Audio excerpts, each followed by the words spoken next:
بسم الله الرحمن الرحيم الحمد لله وكفى والصلاة والسلام على الحبيب المصطفى صلى الله عليه وعلى آله وسلم تسليما كثيرا. إن الله وملائكته يصلون على النبي يا أيها الذين آمنوا صلوا عليه وسلموا تسليما. صلي وسلم على محمد. Encore une fois, encore رب اشرح لي صدري ويسر لي أمري واحلل عقدة من لساني يفقه قولي.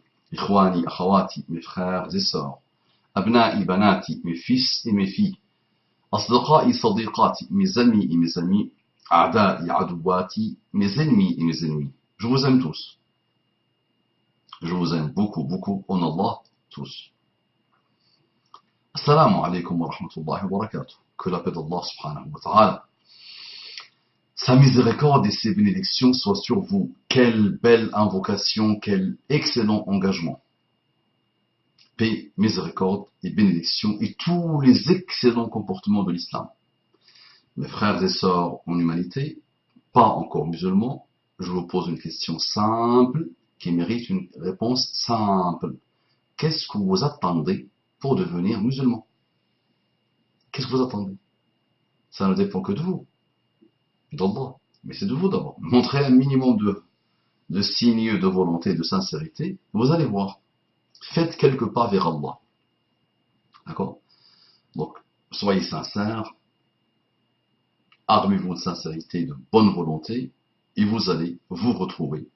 Vous allez retrouver l'islam, vous allez retrouver votre créateur, vous allez retrouver la parole de votre créateur, vous allez retrouver le prophète de votre créateur, et vous allez retrouver les prophètes d'Allah subhanahu wa ta'ala. Et vous allez être heureux, quelles que soient les épreuves qui vont vous toucher dans votre vie. Et vous allez avoir un bonheur ultime au moment de votre mort, et après votre mort, lancez-vous. Un frère me dit, bonsoir Abu Umama, que la paix soit avec vous.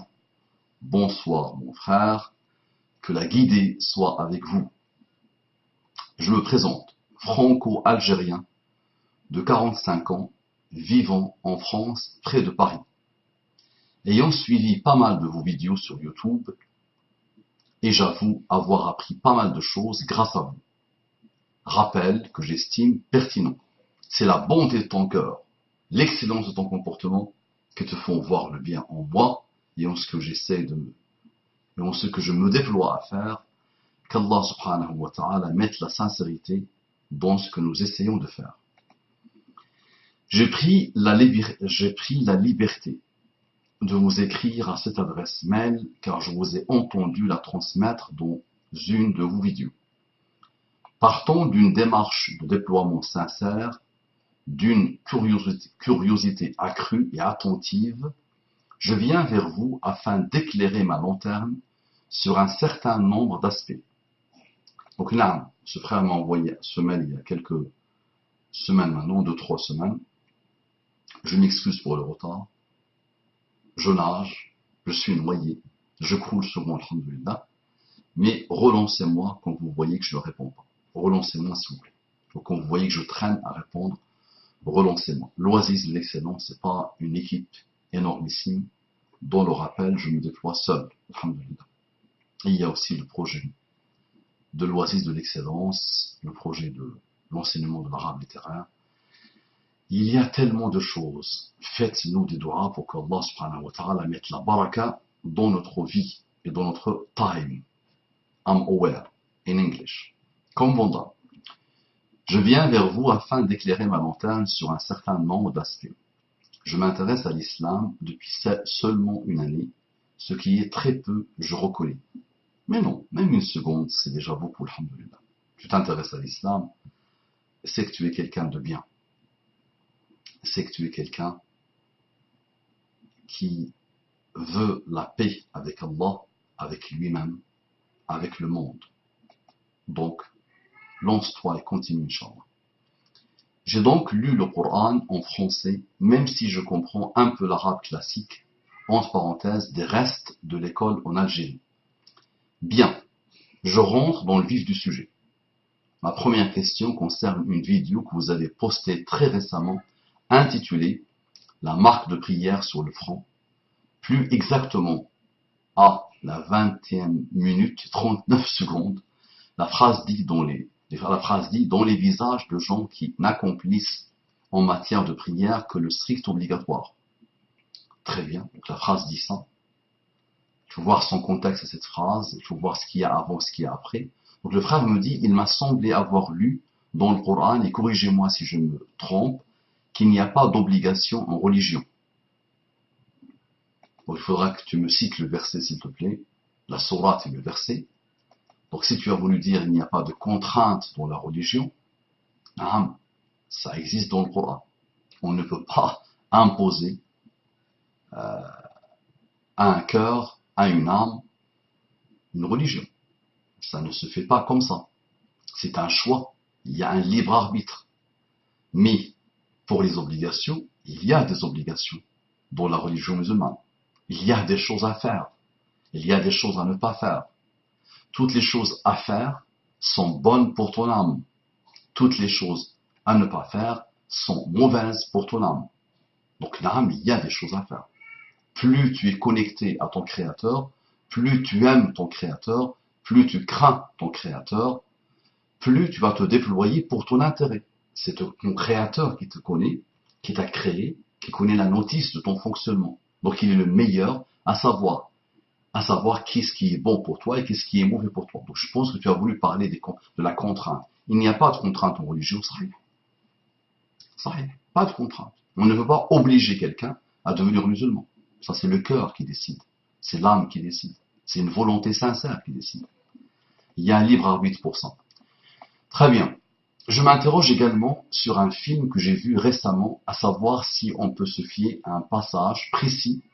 Le nom de ce film est Le Message, ou Al-Risala, je crois en arabe. On voit une scène où il parle des dieux, statuettes, dont la Kaaba. Et notamment parmi ces statuettes, il est mentionné le nom d'Allah pour l'une d'entre elles. Ne souhaitons pas tomber dans les polémiques habituelles de Net. Très bien. J'aimerais seulement un éclaircissement sur ce point, à savoir s'il existait bien un dieu parmi les 300 et quelques statuettes portant le nom d'Allah, comme ils disent dans ce film. Non, ils ne disent pas pour une statuette le nom d'Allah. Ils disent Allat, Allat, avec le T. C'est pas Allah, Allat. Donc à l'époque, les Qurayshites pensaient que les statuettes, donc ils croyaient en Dieu, en un Dieu créateur de l'univers. Non. Mais ils pensaient que les statuettes les rapprochaient d'Allah. Mais dans les statuettes que tu as entendu parler, dans ce film, très très intéressant ce film, vraiment très très intéressant, je te le conseille vivement, et à toi de le conseiller en non musulman, il résume parfaitement, il a été bien fait, il résume parfaitement ce qui s'est passé à l'avènement de l'islam. Donc tu as mal entendu, tu n'as pas entendu Allah, tu as entendu Lat, Allat wal-Uzza, wa Manala wa Hubal. Donc, wa Manat wa Hubal. Donc ce sont des statuettes de l'époque. D'accord? Ensuite, donc de l'époque Qurayshite. Ce qui est extraordinaire, c'est qu'après la mort de Muhammad sallallahu alayhi wa sallam, il y a eu quelques personnes qui ont prétendu être des prophètes. Il y a eu de tout. Il y a eu une division, il y a eu des guéguerres, il y a eu de la mécréance, il y a eu de l'apostasie. Mais subhanallah, après la mort de Muhammad sallallahu alayhi wa sallam, c'était la fin des statuettes. Déjà, à la vie de Muhammad sallallahu alayhi wa sallam, c'est la fin des statuettes. Et après sa mort, il y a eu des gens qui ont changé de religion, qui ont prétendu qu'ils étaient des prophètes, mais personne n'est revenu à l'adoration des statuettes, alors que pendant des siècles et des siècles, les Arabes adoraient, vénéraient des statuettes. Et ça, c'est un miracle de l'avènement de Muhammad sallallahu alayhi wa sallam. C'était fini avec les statuettes. C'est-à-dire, même s'ils ont changé de religion, même s'ils ont apostasié, même s'il y a parmi eux quelques-uns qui ont prétendu qu'ils étaient des prophètes, personne n'est revenu à l'ancienne malheureuse époque qui était de vénérer des statuettes. D'accord?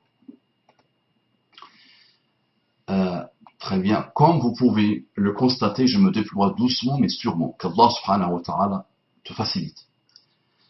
Allez, une dernière pour la route. Je me souviens d'une sourate du nom de Sourate An-Nur, où il est question de punition. et de flageller des êtres humains avec la permission d'Allah. 100 coups de fouet et 80 coups de fouet, etc. Je suis resté baba, il a mis, je suis resté baba. Ainsi, j'ai pu voir passer le mot lapidation aussi. Comment Allah, le tout miséricordieux, peut-il donner comme directive à Muhammad sallallahu alayhi wa sallam de faire du mal à autrui? J'ai du respect pour cette religion et j'aimerais comprendre. Oui, pour ces questions, je te demande d'abord de te poser la question, est-ce que Allah existe? C'est toujours la même chose. S'il existe, comment il s'est manifesté? C'est quoi sa parole? Tu trouves la réponse, Inch'Allah. Ensuite, qui est son prophète? Et qu'est-ce qu'il attend de nous? Maintenant, Habibi, est-ce que tu penses que tu peux, toi, aimer l'humain plus que Allah? Est-ce que toi, tu penses que tu peux être juste plus que Allah? Est-ce que tu as déjà étudié les conditions de la lapidation? D'accord? Des coups de fouet? Est-ce que tu as étudié comment les musulmans, tout au long de leur histoire, ont réagi, ont agi, ont traité ces points? Est-ce que tu connais quelqu'un qui a été lapidé? À part les deux qui sont venus demander à Muhammad sallallahu alayhi wa sallam de les lapider, et Muhammad sallallahu alayhi wa sallam a tout fait pour éviter cela, et ils ont tenu, ils ont tout fait pour être lapidés. Donc, avant d'arriver à ces questions, et avant de croire que toi, simple créature, extraordinairement faible, extraordinairement laxiste, extraordinairement injuste envers toi-même, injuste envers les autres, tu penses que Allah subhanahu wa ta'ala peut être un injuste, peut être injuste envers ses créatures? Penses-tu que tu peux aimer la créature d'Allah plus que Allah lui-même? Penses-tu que tu peux aimer l'intérêt des créatures d'Allah plus que Allah lui-même? Un papa, quand il frappe, quand il corrige son enfant, est-ce qu'il le déteste? Au moment où l'enfant reçoit la petite tapette, ça lui fait mal. Il est attristé. Il peut même penser que c'est une injustice. Mais pourquoi le papa a corrigé l'enfant? Au-delà des systèmes actuels qui disent qu'il est strictement interdit de violenter, et je suis plus ou moins d'accord. Mais il y a des moments où parfois la petite correction s'impose. D'accord? Et applique ça sur tous les systèmes mondiaux actuellement, sur toutes les lois humaines. Il y a des lois humaines qu'on peut trouver injustes.